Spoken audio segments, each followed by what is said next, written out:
Ada masih bersama saya Rizal Wijaya di ruang publik KBR yang disiarkan di 105 radio jaringan KBR di seluruh Indonesia dari Aceh hingga Papua. Dan yang di Jakarta Anda bisa mendengarkan di 104,2 MSD FM Jakarta. Tema kita hari ini adalah pendidikan bagi anak dengan disabilitas dan kusta, dipersembahkan oleh NLR Indonesia. Dan ini merupakan serial Suara untuk Indonesia Bebas Kusta ya. Selain kita juga sudah beberapa kali mengadakan talk show secara off air, secara offline di beberapa kota ya di Indonesia. Baik, dan saya juga di sini masih menunggu untuk Anda yang ingin bertanya kepada tiga narasumber kami pagi hari ini. Saya bilang ini narasumber lintas generasi dari bapaknya sampai anaknya gitu ya. Baik, dan saya juga akan mengajak teman-teman disabilitas dan OYPMK orang yang pernah mengalami kusta untuk dapat juga memberikan komentar pada talk show kali ini ya, melalui live chat YouTube Berita KBR atau Anda bisa gunakan fasilitas telepon bebas pulsa di 0800 245 7893.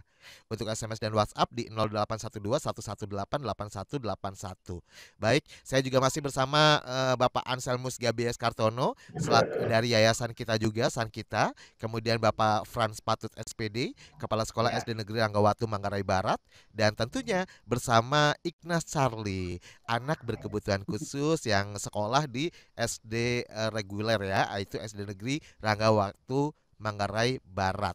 Baik, dan sebelum kita tanya-tanya lagi nih, ada juga penelpon sepertinya yang sudah terhubung melalui telepon bebas pulsa pagi hari ini yang ingin bertanya kepada narasumber. Saya langsung angkat saja ya. Halo, selamat pagi. Dengan siapa di mana? Halo? Halo, selamat pagi. Halo? Halo Ikhwan. Assalamualaikum. Waalaikumsalam warahmatullahi Assalamualaikum. wabarakatuh. Halo, assalamualaikum. Waalaikumsalam warahmatullahi Halo, wabarakatuh. assalamualaikum.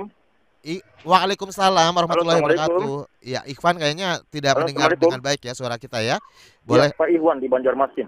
Ya, silakan Pak Ikhwan. Di Banjarmasin. Silakan Pak Ikhwan. Ya, bisa. Langsung saja Pak Ikhwan. Ya, selamat pagi. Selamat Ya, pagi. selamat pagi. Selamat pagi, Pak. Langsung ke pertanyaan ya Pak Halo, Ikhwan. selamat pagi. Iya, langsung ke pertanyaan aja Pak Ikhwan. Kita mendengar suara Nah, Bapak Ikhwan. ini perlu dan tugas kita semua. Iya, ini perlu. Ya, pertanyaan saja ini. Ini perlu dan tugas kita semua, baik pengajar atau sipil. Ini mereka ini anak-anak ini kita ini yang disabilitas punya hak juga merasakan pendidikan di sekolah. Ini sangat penting buat mereka untuk masa depannya. Walaupun terbatas dari segi fisik. Mereka nantinya itu akan kembali ke masyarakat juga untuk kesempatan kerja. Oke. Dan sudah tidak asal-asal minder kepada masyarakat. Pertanyaan saya, apakah pemerintah dari sekarang ini bisa memberikan kesempatan kepada mereka untuk mendapatkan pendidikan yang layak Baik. dan lebih transparansi kepada masyarakat. Itu aja, makasih. Ya. Terima kasih Pak Ikhwan di Banjarmasin. Ya, komunikasinya agak terganggu ya mungkin karena delay ya suaranya ya.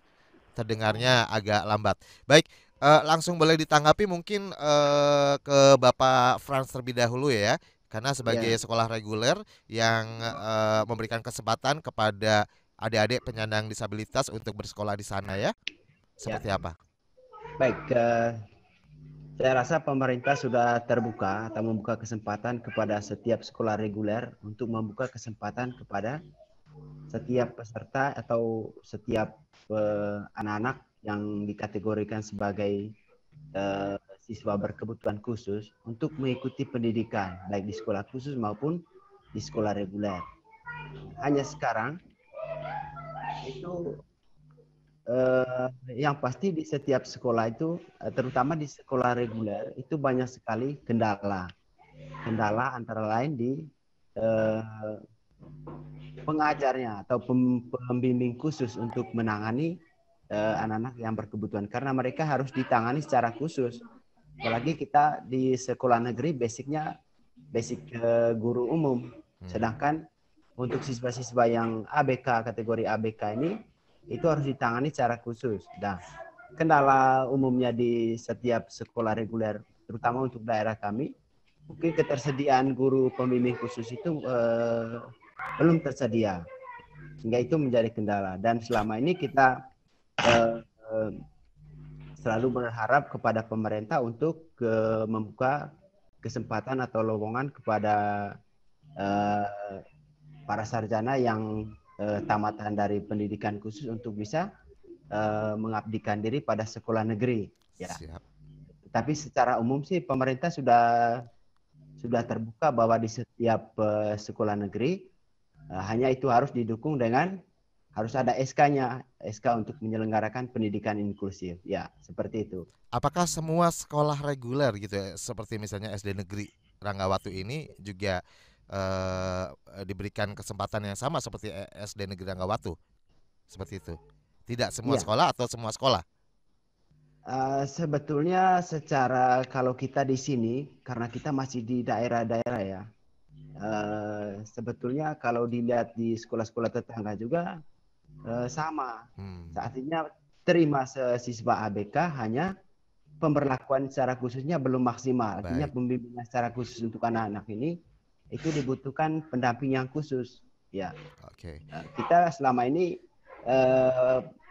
pengetahuan kita itu didapat dari kita beruntung karena bermitra dengan Sankita. Sehingga dari Sankita membuat pelatihan kepada guru-guru bagaimana cara menangani siswa-siswa yang ABK ini. Baik. Ya, ke Pak Anselmus. Pak Anselmus, ini seperti tadi disampaikan oleh Bapak Frans ya, diakui ini yayasan kita juga, Sankita sangat berperan penting dalam hal ini, yaitu meningkatkan kapasitas para gurunya gitu ya, dengan mengadakan training dan sebagainya. Sebenarnya apa saja yang dilakukan oleh Sankita untuk mewujudkan sekolah inklusif, salah satunya di SD Negeri Ranggawatu Manggarai Barat ini? Baik Bang, kita melihat bahwa peran yang tidak kalah penting untuk terwujudnya penyelenggaraan pendidikan inklusif itu adalah kapasitas gurunya. Ya. Memang dari awal kita mempromosikan pendidikan inklusif di SDN Ranggawatu, kita melakukan sosialisasi tentang apa itu pendidikan inklusif. Setelah semua pihak, baik dari guru, komite, orang tua murid, paham bahwa pendidikan inklusif itu adalah pendidikan yang mengikut sertakan atau memberikan kesempatan yang sama kepada semua anak, termasuk anak disabilitas. Dan dari sosialisasi itu, semua para pihak setuju bahwa sekolah SDN Ranggawatu bersedia untuk menjadikan sekolahnya sebagai sekolah penyelenggara pendidikan inklusif. Nah, setelah dari sana, kita melihat bahwa kapasitas guru itu penting kita tingkatkan. Karena seperti yang disampaikan oleh Bapak Frans tadi, memang guru-guru yang ada sekarang di sekolah-sekolah reguler itu basicnya pendidikan guru sekolah dasar. Mereka belum terlalu familiar, belum terlalu paham tentang bagaimana cara mendidik atau menangani anak-anak berkebutuhan khusus. Nah, sehingga setelah kita sosialisasi, kita buatkan beberapa pelatihan. Yang pertama itu pelatihan mengidentifikasi dan mengasesmen anak berkebutuhan khusus. Tujuan dari pelatihan ini, bagaimana Bapak Ibu guru yang menjadi peserta itu tahu, mengenal apa itu anak berkebutuhan khusus. Apa saja jenis-jenisnya. Kemudian apa sih permasalahan yang dialami. Apa saja kebutuhannya. Nah, setelah itu ditemui dan diketahui oleh Bapak Ibu guru, baru mereka bisa membuat perencanaan dan strategi.